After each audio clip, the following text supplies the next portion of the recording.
Quelqu'un a dit un jour, la folie, c'est de faire toujours la même chose et de s'attendre à un résultat différent. Voilà le paradoxe évident. Alors même que l'on désire le changement, on le craint tout autant. On le voit comme une menace, alors forcément, c'est terrifiant. Mais je suis sûre qu'on agirait différemment si on le faisait rimer avec espoir, promesse, enthousiasme ou nouvel élan.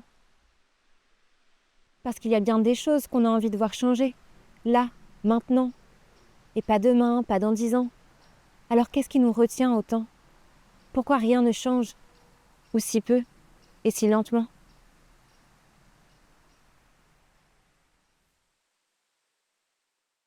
Je trouve qu'on a un rapport au changement assez particulier, parce qu'on a du mal à l'envisager comme pouvant être positif.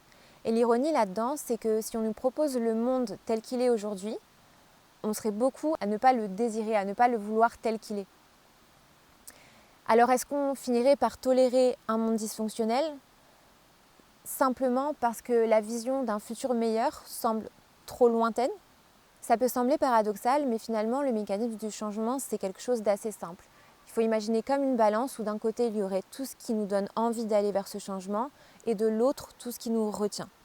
Et j'en parlerai juste après, justement tout ce qui vient contrebalancer et ce qui nous empêche d'aller dans cette direction-là.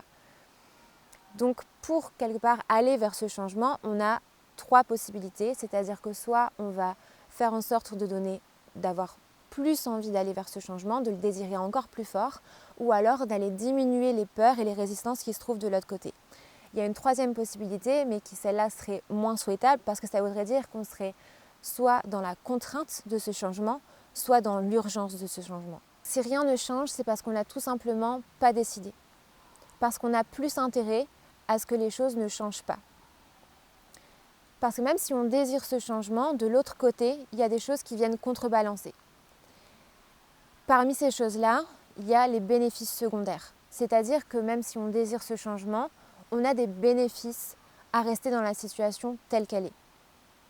En l'occurrence, là, ça peut être le fait de ne pas aller se confronter à des émotions inconfortables, de peur, d'incertitude, ou de devoir aller vers quelque chose qui nous est inconnu. Donc en quelque sorte, on s'accroche à ce qu'on connaît aujourd'hui par peur d'imaginer même quelque chose qu'on ne peut pas encore toucher du doigt.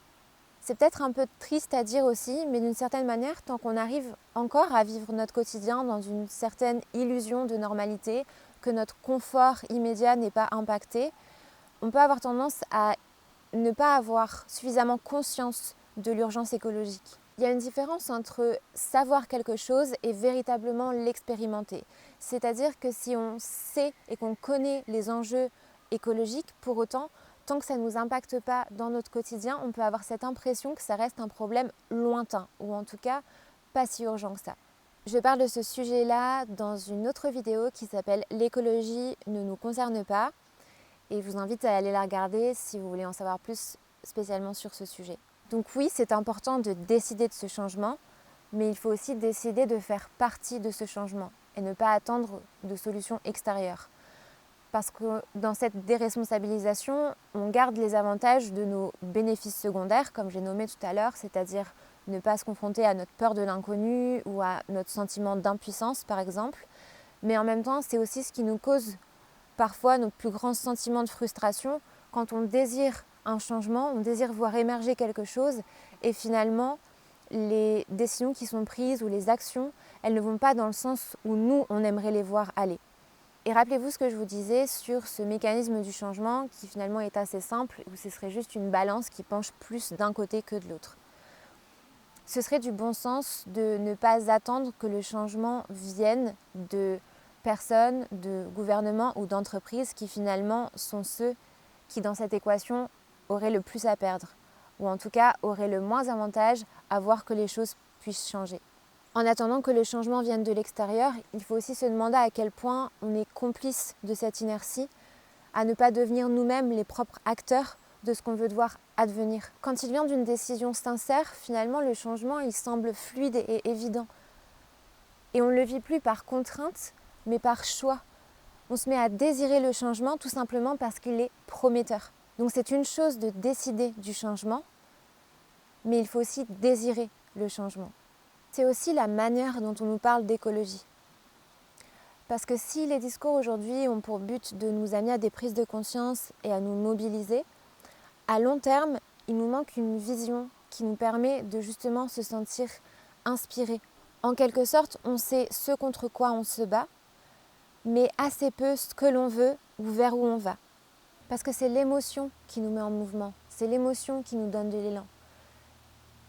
Et c'est important d'aller connecter à notre pourquoi on désire ce changement, le ressentir profondément. Et je pense qu'aujourd'hui, on manque encore d'une vision claire de ce qui nous pourrait nous porter vers l'avant et nous faire vivre le changement non plus comme une contrainte, mais comme une envie, un appel, un élan. Et être acteur et actrice de ce changement, ça commence par ne plus tolérer l'existant tout simplement parce qu'on a foi en quelque chose de meilleur, parce qu'on ne vit plus le changement comme vécu dans la contrainte ou la peur, mais parce qu'on est profondément connecté à ce qu'on a envie de voir émerger. Parce que même si le changement ne semble plus vraiment être une option, mais une nécessité, rien ne nous empêche de pouvoir le désirer.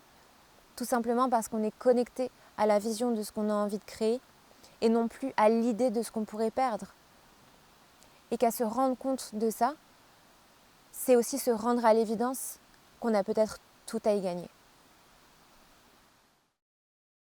Si justement vous avez une vision, un projet, quelque chose qui vous tient à cœur de réaliser, je vous invite à découvrir mon accompagnement Toute créatrice, tous créateurs. Je vous mettrai le lien dans la description pour pouvoir y accéder. Vous trouverez également le lien pour télécharger un condensé de ma vision rédigé dans mon manifesto. En cas de désespoir, lire ça. Et si cette vidéo vous a plu, n'hésitez pas à la partager.